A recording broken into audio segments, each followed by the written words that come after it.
Hello and welcome to the Medical Sales Podcast, and I am your host, Samuel.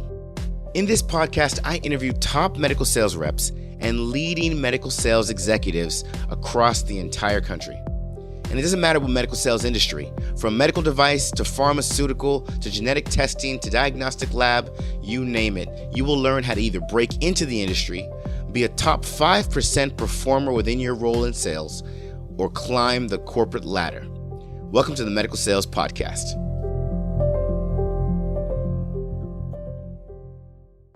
Hello and welcome to the Medical Sales Podcast. I'm your host, Samuel, and today we have with us another special guest, and he goes by the name of Fred Colen.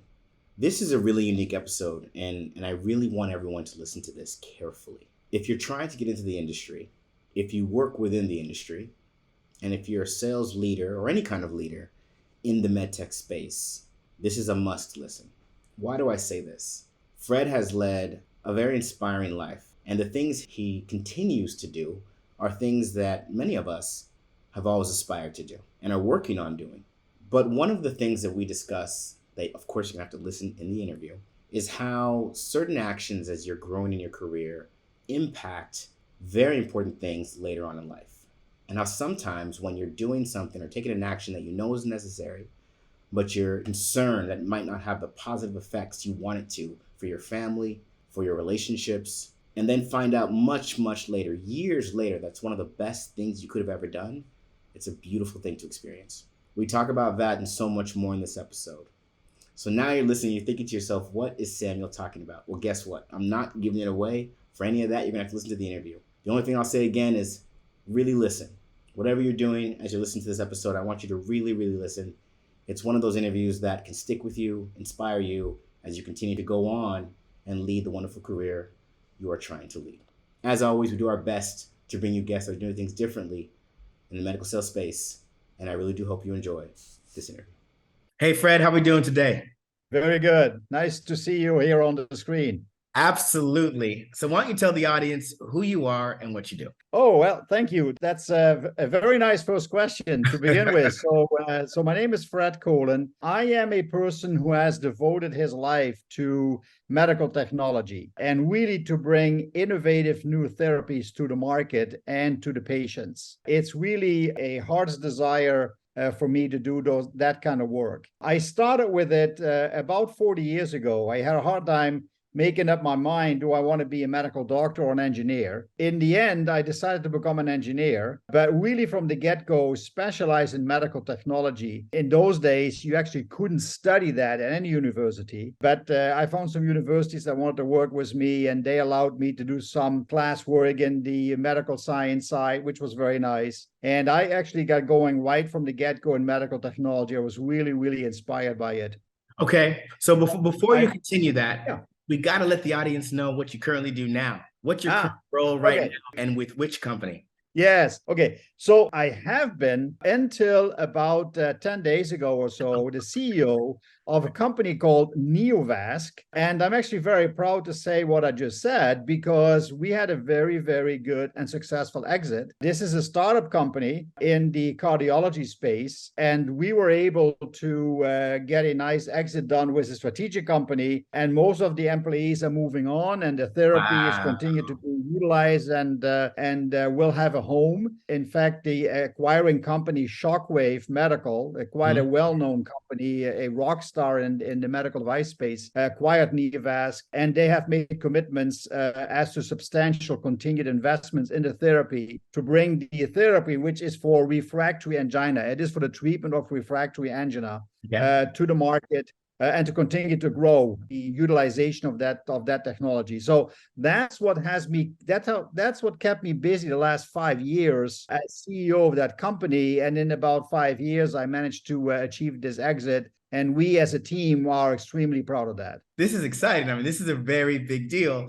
For those of you listening, you know, when someone has reached what Fred has done and they can exit, that's pretty much, he sold the company to a much larger organization that has paid him and his entire company to do whatever they want to do. So I got to ask you, Fred, what are the next steps? I mean, are you going to write your memoirs now, or will you share with us? No, I'm not a memoirs writer. That's not me. No.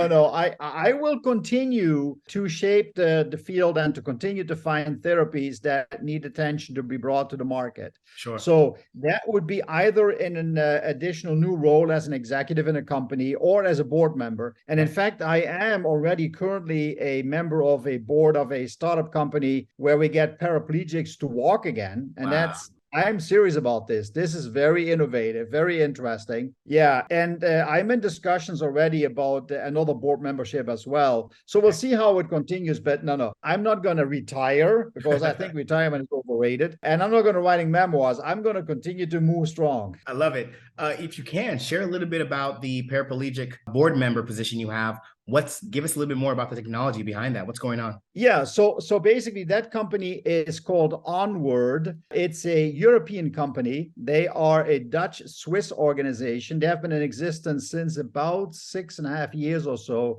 I've been on the board since about 6 years, pretty much from the beginning. And what we do is rather complex electrical stimulation in the lower spine, just below where the injury is. So basically people that end up in a wheelchair, become paraplegic, have had accidents. It's typically why they end up there, and that means that the spinal cord has been injured at in a certain spot, pretty low in the spinal cord, and we go just below that, and we actually then start with an electrode that's being placed there in the spinal cord area. We then actually stimulate the nerves that go from there to the muscles in the leg, in both legs, and then we actually stimulate those nerves, which stimulate the muscles in the right sequence for the both legs. So you can imagine you have a lot of muscles in both your legs to be able to walk, and you have to basically activate them, get them to contract and to relax in the right rhythm, all of these in perfect harmony, and then on the right and on the left side. And we basically do that with an implantable microcomputer system that's coupled to an external microcomputer system that also has a feedback loop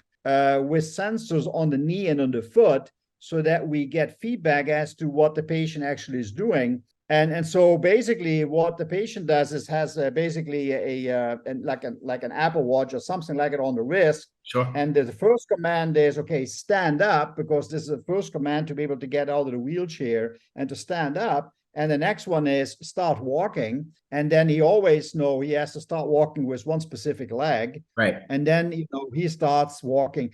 The most difficult part of it is the balancing. Sure.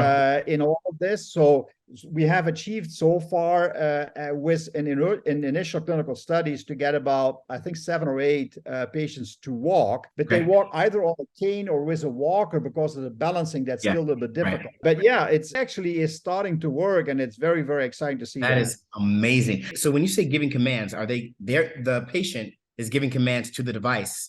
Well, it's all automated. So basically the patient does, through the interaction of the watch with the entire system, the patient basically is in control of giving the basic command. Okay. But basically the whole system is set up by the physician in terms of optimizing all the specific individual interactions. There's a very complex training program associated with this, and optimization for all the individual steps that the physician will do together with the patient. Yeah. How mobile, I mean, if you can share, what is the most mobility you've seen with a patient that's had this device implanted in them? Walking outside. Walking outside, alongside the lake or just on a pathway, being able to walk a good distance, like I don't know, like a kilometer or something, I'm halfway. I'm European and US, so I'm I'm in both systems. So like half a mile to a mile distance. But can you imagine people who are not able to walk that are going to be able to walk? It's a life-changing thing. Absolutely. Now, the other thing that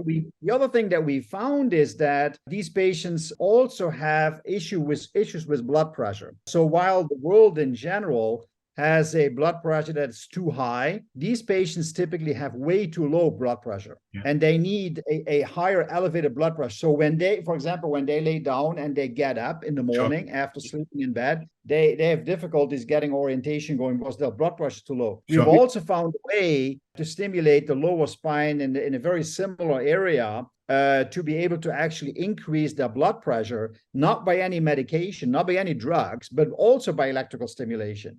Wow. Does them, walking and doing this, does it put a lot of stress on their muscles just trying to keep up, or is it? Well, obviously, in some ways, yes, but you got to understand the starting point. So these people, these poor people are in a wheelchair for a long, long time, and have actually no vision of becoming better again, because they don't use their legs.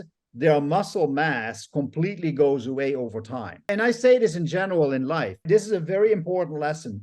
You got to keep using your body. You got to keep training it. You got to keep using your muscles. You got to keep using your brain. If you don't use it anymore, it just goes to sleep. It just goes, oh, okay, I'm not being used. I can take it easy, and it goes slower and slower and slower. That's the same with these patients that sit in a wheelchair for 10 years or so. Their muscle mass gets completely reduced, and they are not able to hold themselves up anymore because they have so little muscle mass. So when we start them in the clinic, getting them to walk again, there is a weight support system that holds them up when we start with 100% of their body mass. It's like a weight support system with rails to the ceiling, so they can walk with it, but it holds them up. And it takes about half a year for them to regain their muscle mass again while they go walking. So over time, we reduce the muscle mass, and so they regain their mass again. And so in terms of what's the stress, yeah, there is a stress on the system, but I would say in a good way. In a great way. What's the longevity of this device? I mean, can they have this for the rest of their lives, or is that still yet to be seen? That's the intent. The intent is that the system is a rechargeable system. So it has a rechargeable battery. The implantable system has a rechargeable battery. So typically at night, it gets recharged. So from that standpoint,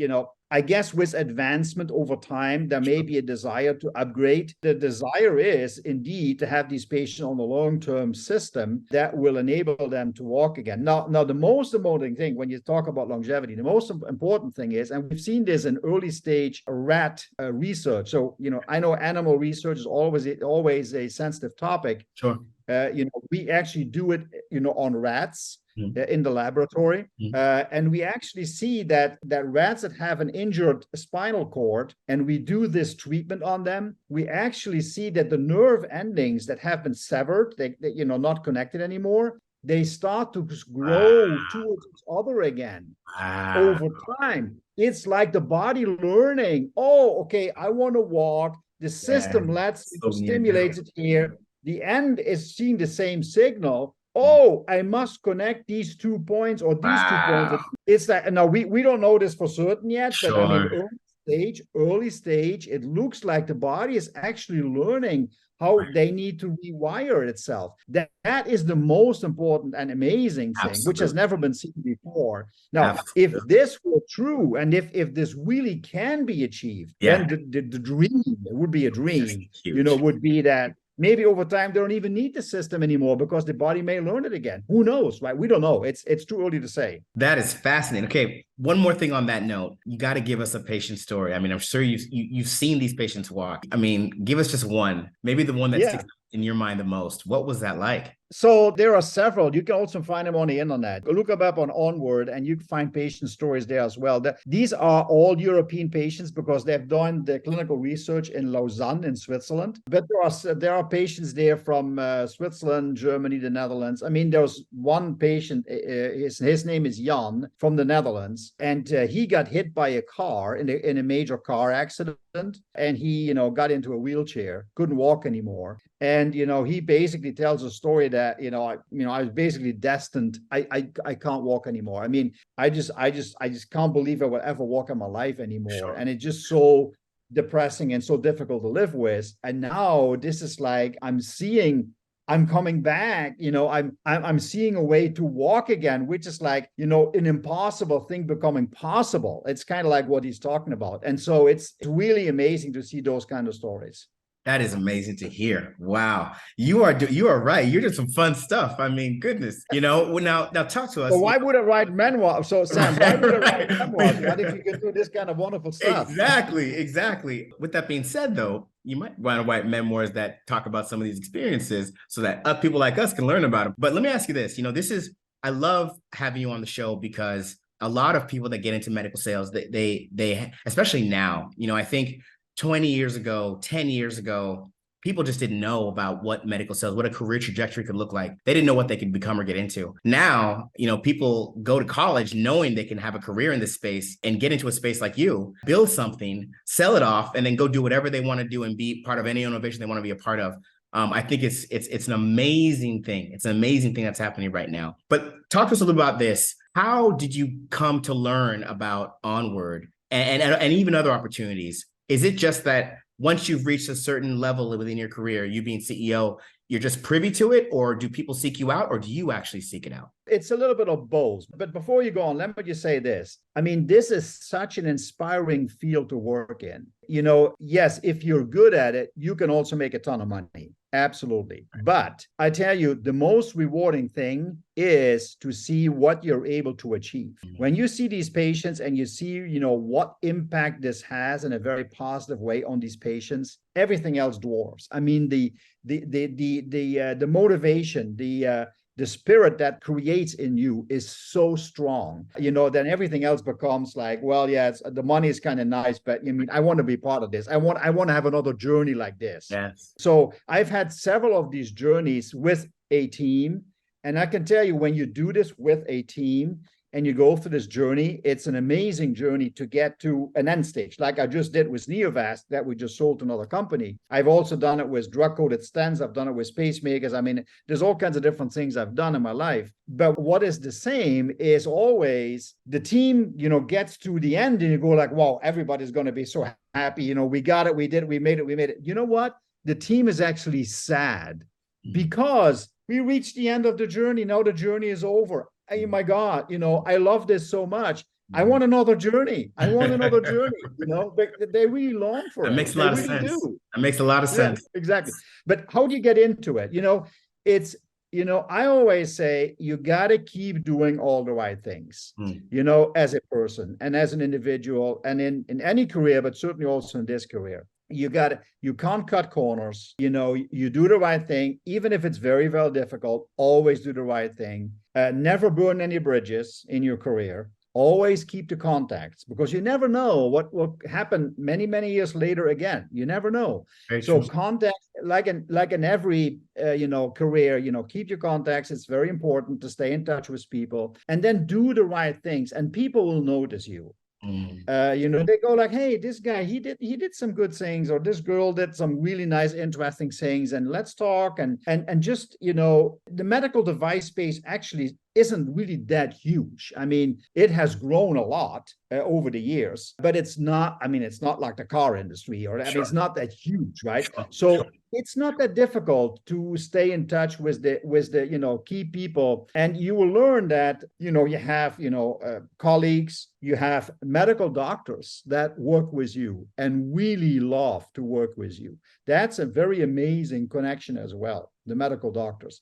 But then also over time, you find out there's a lot of people involved in this business because of the financial sides, because a lot of this innovation needs to be financed. Absolutely. It used to be so that the big companies would finance basically all the innovation. That has changed a lot. Innovation is driven a lot by small startup companies these days, a lot. And the big companies really want the small startup companies to develop a therapy, reduce the risk, and they pay big bucks like, we just did with Neovasc in the end. So you also get to know a lot of people in the financial industry. That's also very interesting and important because they may want to support another venture, and they say, hey, we need a new leader for this, or a new person who can do the clinical work or the sales side, and we're looking for somebody. And so it's a little of both. You got to keep doing the right things, and so that people know you, and you also have to keep reaching out to the people in the field, that is your colleagues, the physicians,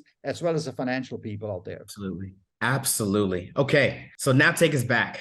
We want to get not the blueprint, because there's many ways to get where you are, but a blueprint. Right. Take us back to college. Take us back to your engineering or medical doctor. Why did you decide what you decided, and what was the thought process, and what do you think you'd be doing as your first position out of college? Yeah, so I had difficulties making up my mind. Do I want to be an engineer? Do I want to be a medical doctor? And I really went back and forth on both sides. And in the end, I decided to become an engineer. And I studied electrical engineering. And about halfway through, you have to decide, well, what kind of specialty do you want to get into? You want to get into computer science, electricity power plants, telecommunications, microelectronics. I mean, all kinds of different things. Well, I didn't want to do any of that. None of that. None of that was interesting to me. I wanted to do medical technology, which didn't even exist at the time. So I actually switched universities to go to a different university that had a big medical department, because where I started studying, they didn't even have a medical department. I went there and I spoke to the professors there and I said, hey,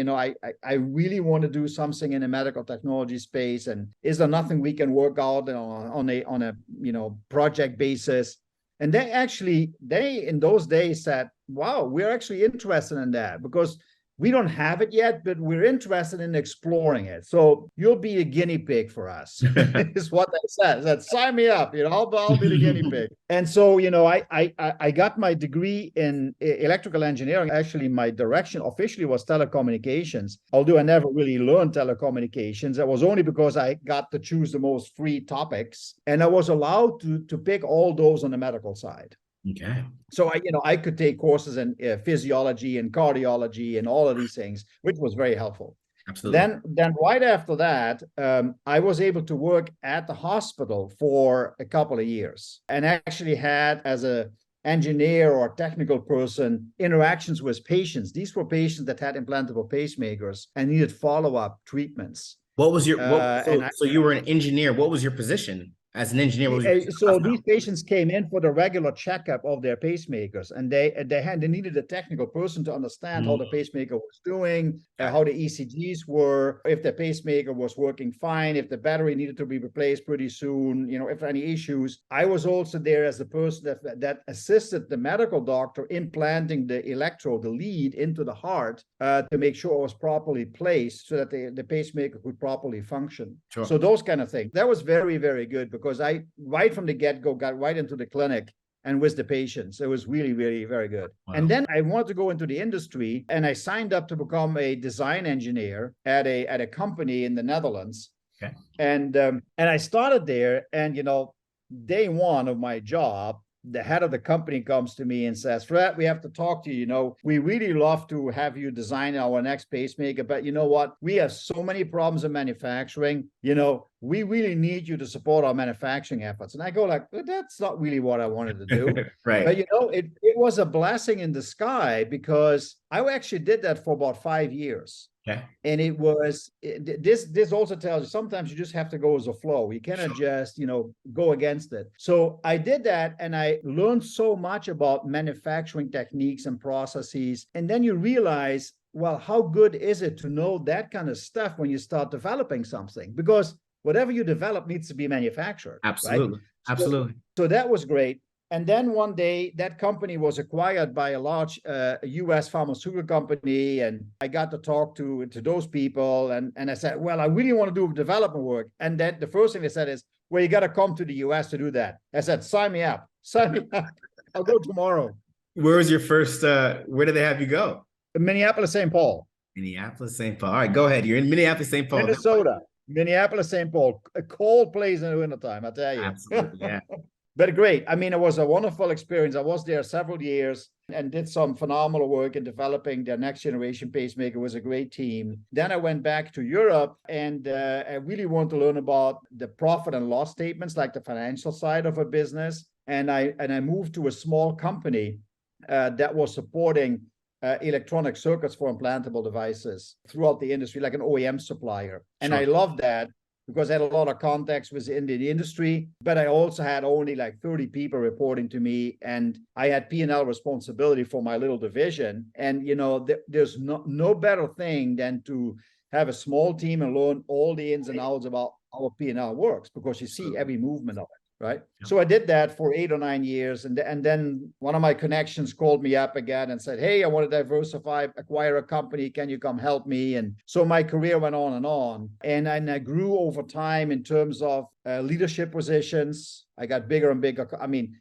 in my life, I've worked with organizations that had like 30 people reporting to me. My biggest job, I had 16,000 people reporting to me. Wow. I had revenue, 16,000. I had What revenues organization was that? from like 2 million to 2 billion, Wow. everything in between. Yeah. So then you ask me, well, what did you like the best? And I go like, actually, I like the best the smaller company because you work a lot closer where the action is. Right. But yeah, it was the big company was Guidant, Boston Scientific, Okay. Guidant organization. I was the president of that division. We had a $2 billion revenue per year. Wow. We had a sales organization. I mean, there were several thousand people Absolutely. only in sales in the US. Yeah. So, okay. I mean, gosh, talk to us a little bit about what learnings you took from working with companies like Boston Scientific, having such a position where you were having so many people report to you, and then taking those learnings back to a smaller company. What was that like for you? What did you learn in those experiences? Yeah, so you learn a lot about leadership, management styles, being a good mentor for your people. So those are the things that from an organization standpoint, I mean, all the big companies are very good at that. You learn that very, very well. And those are wonderful things to learn and to apply in smaller organizations. That's for sure. What my career has taught me in general is, I love to be a humble person. And the best way to describe that, that wasn't really even taught because of working at a smaller big company. That I really learned because of understanding the complexity of the body. And I hear so many people talking about, gene therapy or this or that, and, we'll learn this and this, and, next 2 years, we know everything about the brain and artificial intelligence and all that good stuff, right? And you know what? Many, many people totally underestimate the absolute complexity of the body. And my experience has been the more you understand how the body works, the more you understand how little you know. And that makes you humble. And I think that that's a very, very good thing. I think it keeps you right in the middle lane. It keeps you to be a nice person to work with, also with others, to be a real team member. It's a good thing. And I much rather, underestimate a task than overestimate it. So, I don't believe that, things are going to just explode as of tomorrow, or a new therapy is going to be there in the next 2 years. Right.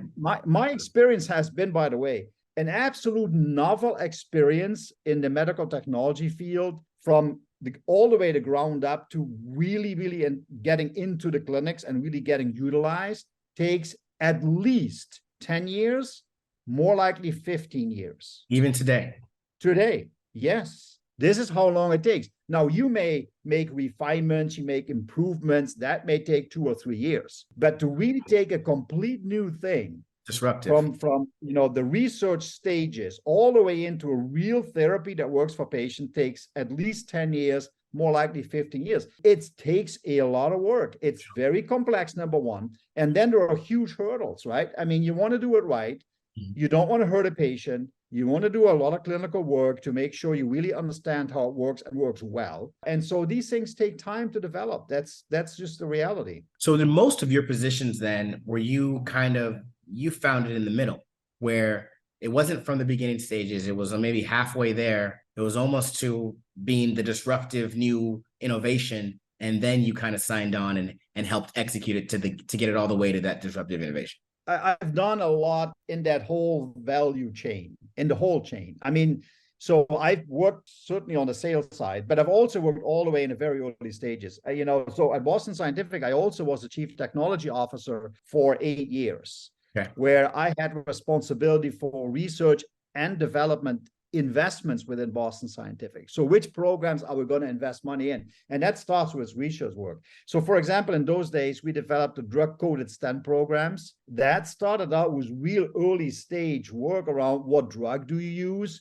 what polymer to use to put on a stent, and how do you get the drug to actually come off the polymer and the stent in the right doses over time. Can you imagine how complex this is? I can So there's imagine. so I've done these things from the early stages on all the way through the end, and it's a journey, and it's a big journey, and depending on which things I'm talking about, I've been very, very early on, sometimes in the middle, and sometimes at the very end. I've been all over the chain. Got it. Yeah. When did you get turned on to Neovasc? Neovasc, about 5.5 years ago, I was on a few boards at the time. I didn't have an operational role. And some of the board members of Neovasc actually approached me and were asking, this company, is in some difficulty. They had some legal issues that they had to deal with. And they because of that, they had financing problems. This was a company that basically was a startup company, and they said, can you take a look at this? We need somebody with some credibility that might be able to turn this company around. And I looked at it and I go like, whoa, this company is in some real difficulties. I mean, some real troubles. And I'm not sure it can be done financially. And then the board members responded back and said, well, yeah, we understand, but can you please look at the products? I mean, these guys knew me. So I look at the products and I go like, oh my God. These products, they have to get to the market. They have to get to the market. Make it happen. So I signed up for it, right? And so I signed up to do it a little over 5 years ago. In the first couple of years, I never talked about the financial side because I really honestly didn't know if we were going to make it financially. Wow. And we just focused on, execution of the development of the products. And over time, we were able to turn it around, get the legal and financial matters in good order, and really developed, in particular, the reducer product for refractory angina very, very well. We got reimbursement in place in Europe and in the US for that product. That product by now has been implanted in about 3,000 patients. And this is another amazing story. So, and I like to tell, if it's okay, Sam, I'd like to just better tell you share. The story a Absolutely. bit. Please do. It's so interesting in terms of how medical treatments develop over time. So Sure.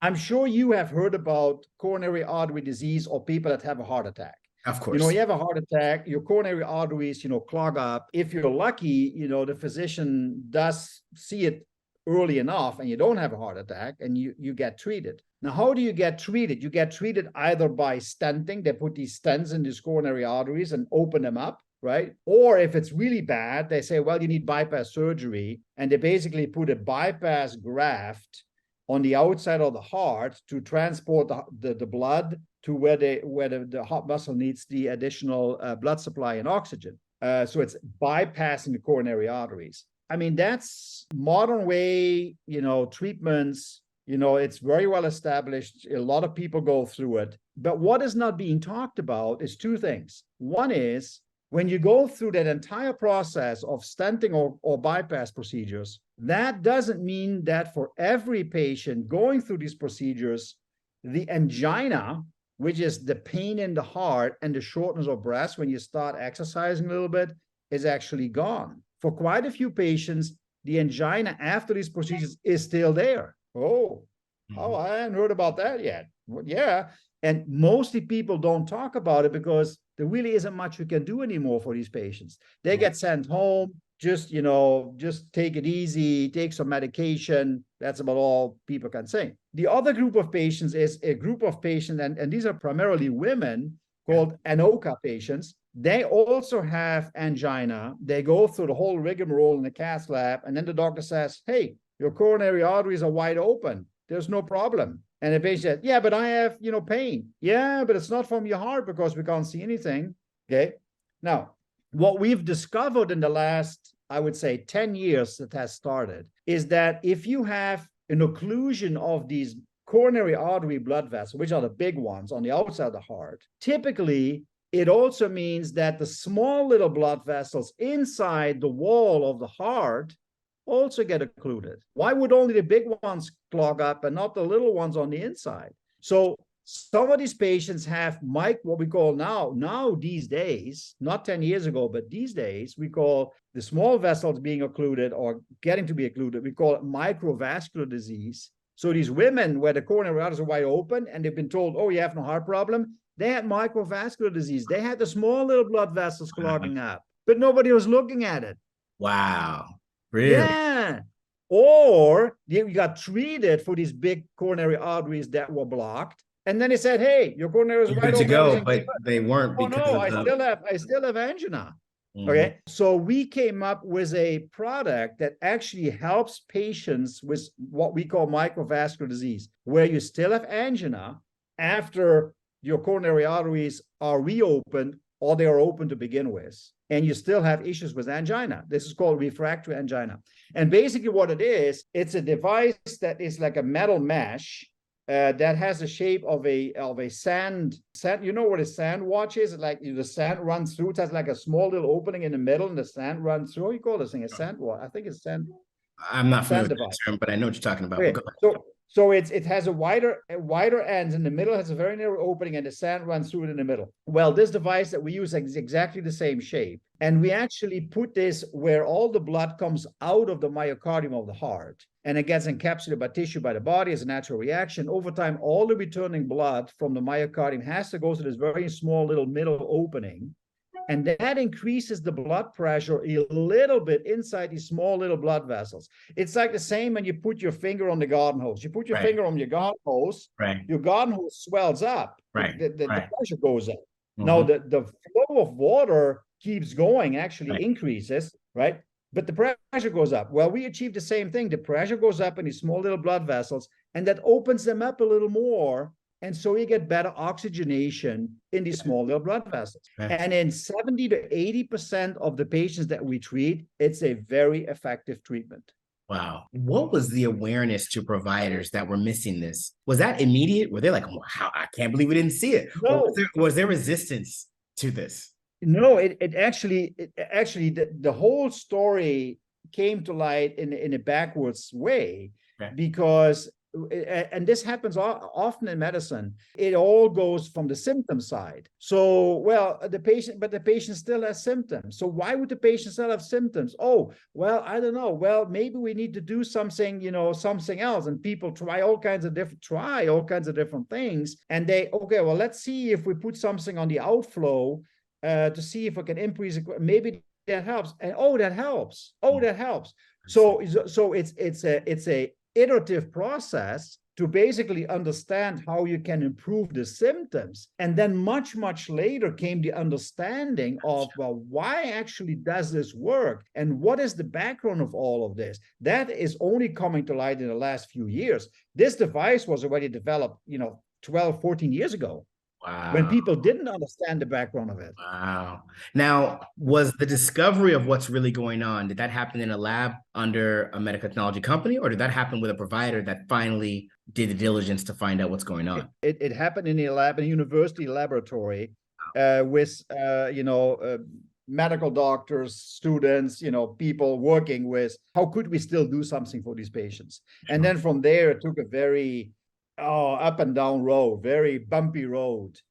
By the way, that reminds me, bumpy road. Mm-hmm. So Dr. Michel Mirowski, from Johns Hopkins University, a cardiologist, he died quite some time ago. He is the inventor of the implantable defibrillator. You know what implantable defibrillator is? Yes. So your heart goes into fibrillation and you get this, you put the paddles on and you get a shock, right? Yes. Well, there's an implantable device that does the same thing, right? That helps you getting through this.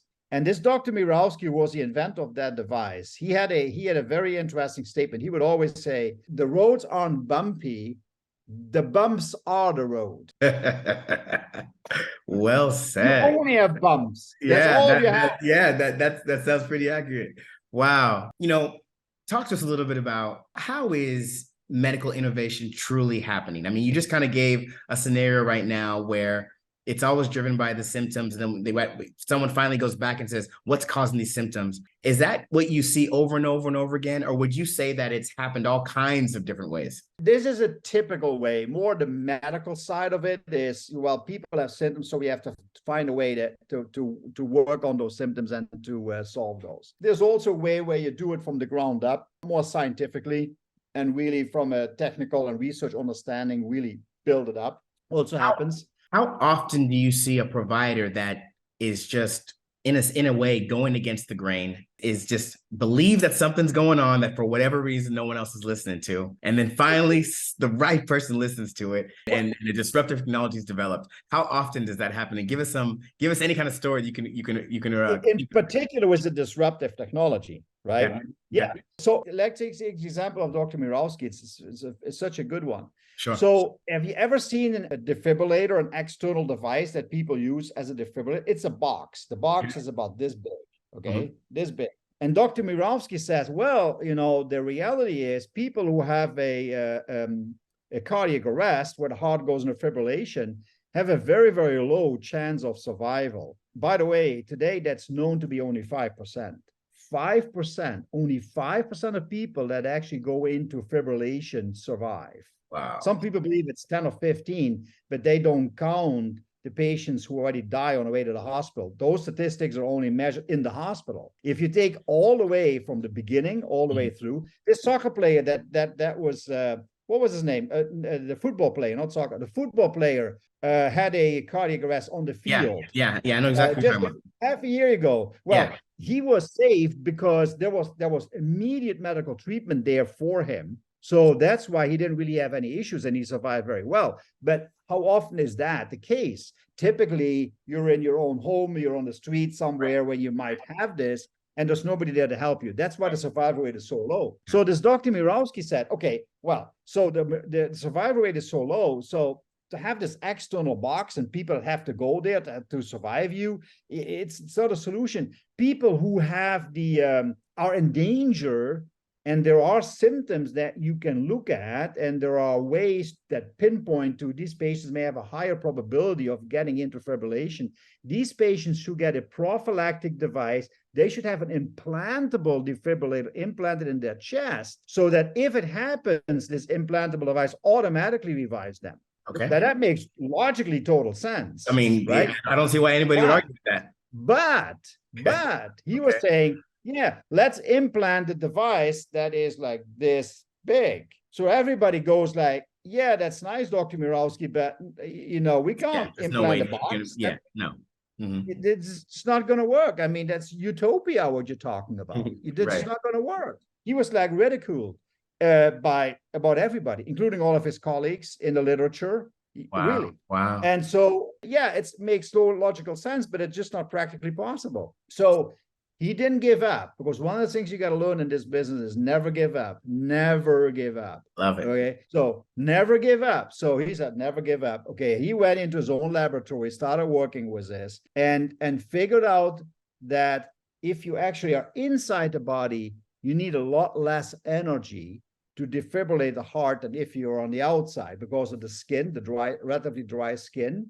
You need much higher energy, meaning much bigger box. If you go inside the body, you need much less energy. So maybe I can do this. So he figured out that there were physical differences, and therefore he might be able to get the device to smaller size. And then he was very smart about, instead of just talking about a little by little by little, he actually went down this path. He developed an implantable device, and he implanted it in a white little poodle dog that I will never forget, because I saw the video, and he made a video of that little white poodle dog. And he went with that video to all the major big companies at the time, all the pacemaker companies. And he said, hey, I have a new device. You know about cardiac arrest and people die all the time? Here's an implantable defibrillator, and it works. And he had a video, and he showed, all he did was no talk, just a video. And I saw that video. So what he showed was this little white poodle was walking on the stage, and all of a sudden he would fall over because he was also from far away able to induce fibrillation in the heart.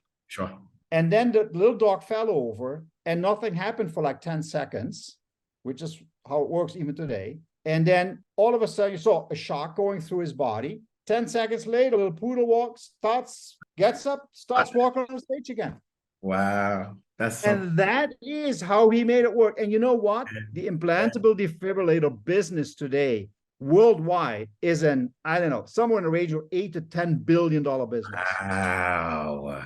So just to give you the example of you talking about a person that goes against all the grain Yeah. and like, hey, and this is what it takes. Yeah. How did that impact you with your career decision? It's That it's had to have a it's so profound impact on it's you. very inspirational. These things you go through them, you see it happen, and it teaches you a lesson for life. It's nobody can ever take this away from you, and that's why I'm also very happy to share these stories with you, because I think they're very, very valuable for people to hear about. So again, you've reached the pinnacle of a career that people dream of. And now, because there's so much education around, well, there's not even so much, but there's more and more education around this type of career path. What would you share with the medical sales reps, the engineers that work for medical technology companies that have bigger ambitions and want to have a bigger impact? What career advice would you share with them that hope to have a career, that mimics yours? Yeah. So first of all, never give up. In any circumstance, never give up. Secondly, always put the patients in the center of what you work for. Yeah, you work for a company and you work for, but in the end, what you do it for is for the patients. And always put the patients in the center of your thinking. That will be an enormous stimulus and just a driver, even in the most difficult day, will be an enormous driver. And then try to find new ways. If you see things that you think can be further improved, don't just say, oh yeah, but nobody listens to me. Just go talk to people. That you'll find somebody who will listen to you. Just don't give up about that either. If you find ways that use, because there's lots of people in this field that are very close to the patient, that see what they go through every day. And especially the people who are close to the patient see the opportunities and see how things can continue to be improved. And, so speak up about it. Don't just go like, oh, yeah, but they must have some reason why they do it this way, or maybe I don't understand it, or nobody's going to listen to me anyhow. Don't think that way. Just think about it yourself. Go into yourself and think about it. Is what I think might be done better really? Could that have some legs? Think about it, right? So that it's really serious. But then, if you really are convinced, talk to your colleagues about it, talk to others, get some touching points, and then, keep going after it. I found that incredibly important in my career. And sometimes, I spoke to people that were like 3 levels higher in my organization, and I would always be very careful with that. I was like, I will tell my boss that I spoke to you about this, but I don't want any problems. Right. But sometimes you just have to do the impossible thing to get the attention of something that really needs to be changed. And it's important that you keep trying that. Don't give up. Never give up. And when you say, you were an engineer, some people would listen to this and say, well, he was an engineer, so he had access to the right ears and the right people. I want you to speak to anyone that has that perception and think of the individual contributor sales rep. You would share that same piece of advice you just shared with us to that same person and say, hey, find the person that will listen, or would you have a different type of advice on it? No, absolutely. The same thing. It doesn't matter that I came from the engineering side. I've had so much interaction with salespeople. I think by the way, the mentoring in general, in any organization and in any place in an organization is hugely important. And I think those aspects should never be underestimated either. And so talking about what can I do to do things better fits in that same, mentoring scheme. And salespeople can do it. Salespeople are not just there to sell something. It's just, that's way too diminishing a role for a sales rep in this space. Mm-hmm. I mean, salespeople are there to work. I mean, and we have had serious discussions about these things, like who actually is your customer? Is your customer the physician or is it your patient? Well, I always say the customer is both. You have a physician that you want to make sure, gets all the support that he needs, not just you sell him something. No, he wants to make sure he gets all the support that he needs from you. And you should look at the patient as the person, in the end is going to benefit from the therapy you provide through your sales efforts and your support efforts. Salespeople, in my mind, are generally underappreciated, except the salespeople. They know their roles. Yeah, but generally in the field or in an organization, people don't understand how important these folks are. They are not just there to sell something. They are primarily there to really support how it works, Right. and to help the physician and the patient to get through things. Right. These people do an enormously wonderful job. I've met so many salespeople around the globe. I mean, in lots of different countries, and they all have the same spirit. Like a salespeople in the medtech industry is not a salesperson like who sells you a car. It's just not the same kind of person. It's not. You're absolutely right. You're absolutely right. It's just not. A person that works in the medtech space has the desire to really do something special. It's not about the sale, not number one. Number one is to do something for the physician, the patient. That's the differentiating factor. And so these guys are very, very valuable and phenomenal. I always love to work with them. Fantastic. I love your perspective, Fred. Okay, so tell us, personal life, family, kids, wife. Yep, I'm happily married, so that's wonderful, and that's just best place to be. I also have 4 very well-educated, very well-to-do kids. They actually all 4 live in Europe. So I live in the US, and my 4 kids actually live in Europe. Were they born in Europe or born in the US? No, well, they were born all over the place. So, so they got. Let's see. My oldest one was born in the Netherlands. Sure. My second oldest was born in the United States. Okay. And my third and fourth one were born in Germany. Wow. So they were born in all kinds of different places. But when they got older, they had a chance to decide where they wanted to be. Wow. They could have been in the US or in Europe, and they could decide that on their own.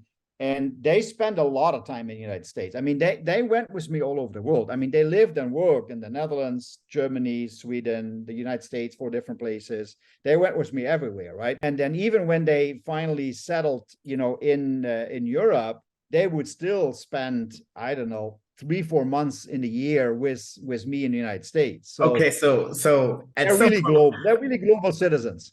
We're gonna have to revisit the decision to write your memoirs, because you're telling me you went from individual contributor engineer to CEO that's doing all these amazing innovative technologies with a family of 4, and you stayed happily married. We have to know how you made that happen.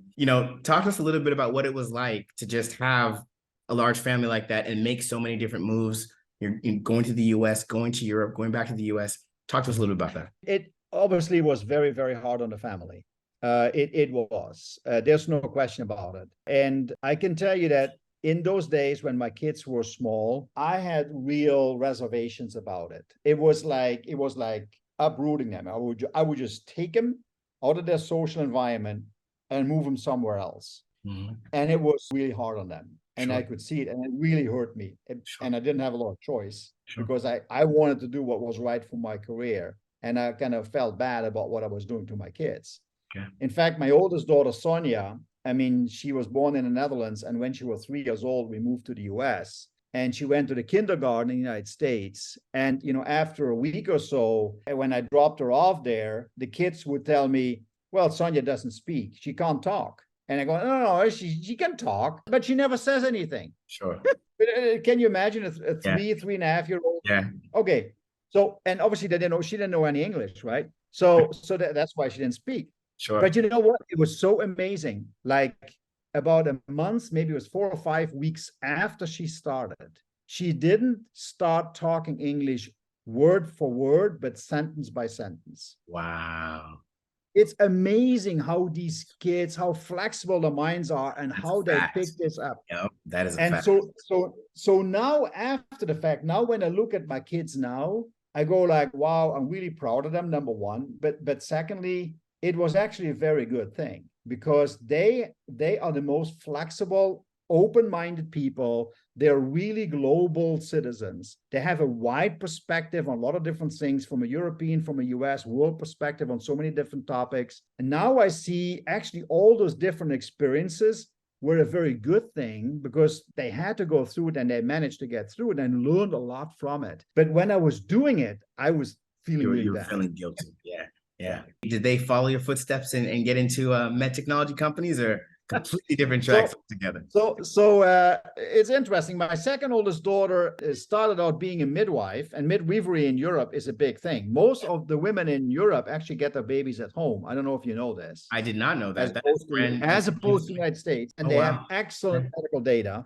Okay. And my second oldest daughter, and then one day she tells me, I don't know if I want to do this when I'm 45. I said, what do you mean? Well, this 24/7 thing. And I said, well, the babies come whenever they come, Christy.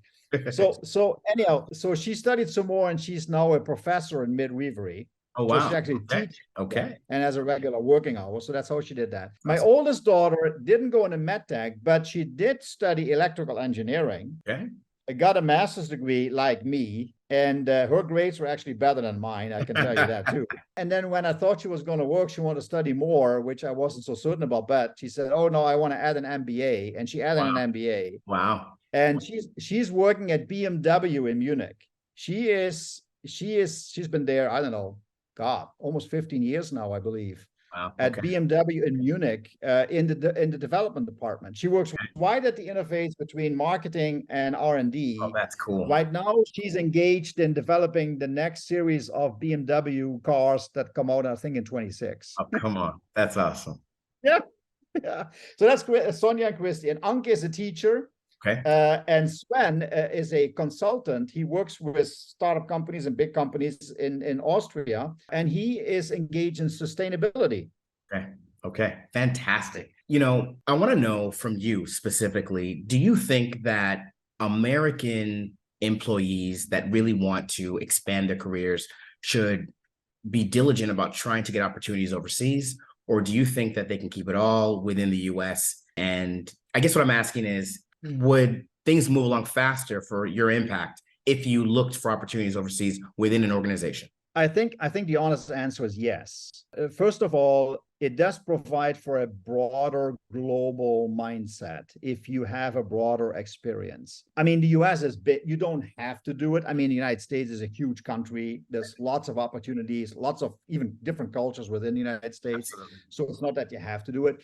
But I mean, Europe is so much different in so many different ways, and you'll just learn a lot, and you get a different perspective on things. I do believe it actually helps. If you have the opportunity to do that for a while, I think you should. I think it would be a positive experience. Okay. Okay. Is there anything else you'd like to share with the audience?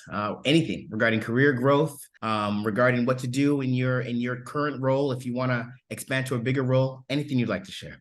Well, I think we touched on a lot of very good topics in this talk. It was really fun to talk to you about all these things. And I look forward to continuing to contribute as a executive member of some team, and to really be part of a nice team again, to do something meaningful. Absolutely. Or to continue to work as a board member and mentor organizations, mentor people, try to get people really going in the medtech space in any role. I mean, there are lots of opportunities in the professional sales side. There are lots of opportunities in the clinical support side, also in the field and in the sales side. There are opportunities, on the development side, in the quality and regulatory environment. There's a lot of work to be done. On the reimbursement side, you have a new product. Are you going to get paid for it? How do you figure that out? I mean, there's so many interesting things that you can work in this space. I encourage people to really look into it and to take it serious. And if I or anybody else can help in any way, please do not hesitate to contact me, and I'll be happy to help anybody. Absolutely. And Fred's information will be in the show notes. We'll put your LinkedIn profile in there so people can reach out to you and of course, call on you for any kind of advice. Fred, this was fantastic. I want to have you back on the show, maybe in like 6 months to a year or so, to see what next innovation you've done, and then what you're going to be going on to do. The last thing I want to do with you is have a lightning round. You have less than 10 seconds to answer 4 questions. So in the last 6 months, what is the best book you've read? A book from De Silva. God, I don't know what the title is. What's the first name? Is it the whole name De Silva, or? De Silva is the writer of the book. Okay. Portrait of an Unknown Woman. Portrait of an Unknown. What was that about? Without giving it. It's science fiction, but it's a spy novel, but it also has a lot about art in there as well. Wow. Okay. We'll have to write that down and take a note and read that one. In the last 6 months, what's the best movie or TV show you've watched? Oh, the new movie with the guy in the plane flying like crazy. What's his name? No, not Tom Hanks. No, what's Tom his name Cruise? now? Tom Tom Cruise? Cruise. Yeah, Tom Cruise. What is that? What is that? What's the Oh man. remake of that? Yeah, The yeah, remake yeah. of that. It's the second. Oh, I can't believe we're both blanking on this. Top Yeah, Gun, right. right? Top Gun. Top Gun. Yes, Yeah, Top yeah, yeah, Gun. yeah. Very good. Okay. Top Gun. A Very cool. phenomenal movie. Yeah, that movie was fantastic. I agree. Okay, in the last 6 months, what is the best meal you've had? I would say a very nice steak with cream spinach Was this at a restaurant or home cooking? at a restaurant. What was the name and where was it? You want me to Absolutely. Capitol Grill, Jacksonville. We all know that one. Okay, that's fine. That's fine. And then lastly, what is the best experience you've had in the last 6 months? I think I know your answer, but I want to hear from you. Best experience in the last 6 months. The very, very positive experience being able to exit and sell the company that I was running to Shockwave, and to work with an excellent team there to make it happen. Awesome. Again, Fred, it was wonderful having you on the show today. Thank you for giving us your time. We look forward to hearing about more from you. And again, thanks for being on the show. Thank you so much. It was my pleasure. Take care. And that was Fred Colen. What a fantastic career he has led. So many things to learn from that episode. So for those of you that listen to the Medical Sales Podcast regularly, you already know what I'm going to say. But guess what? I'm going to say it anyway. If you're trying to get into the industry, if you've listened to this episode and you thought to yourself, wow, what I wouldn't give to experience some of the things Fred has had the opportunity to do. I would love that. Those are ambitions that I currently have. And you're not in the med sales space, then you already know what you need to do. Visit evolveyoursuccess.com, fill out the application, schedule some time with one of our account executives, and let's get you on a path, potentially experience a life like what you just heard. Last week I was asked, why am I so passionate about people working within the medical tech space? And I'm talking even beyond being a sales professional, any role really in the medtech space. Well, there's two reasons. Number one, the selfish reasons that benefit you as the individual. And number two, the wonderful reasons that benefit everyone else that you're working for, aka the patient. I really do believe that the med sales space offers careers that allow for growth, allow you to put as much, to work hard and get out as much as you put in, to be well rewarded, truly compensated for the hard work you're doing, changing a patient's life, and really raising the bar of healthcare. These are all things that anyone in a role within a medtech company has the opportunity to impact. And it's one of the reasons why I'm so passionate about helping you get into this space. So again, if you're looking to get into the industry, you already know what I'm going to say. Go to evolveyoursuccess.com and fill out an application. And if you're looking to improve your performance, same place, evolveyoursuccess.com. Check out our program, our sales training program, and fill out an application. And again, schedule time with our account executives. And let's get you on the right path to exactly where you want to be. As always, we do our best to bring you guests that are doing things different in the medical sales space. So make sure you tune in next week for another episode of the Medical Sales Podcast. I hope you enjoyed today's episode.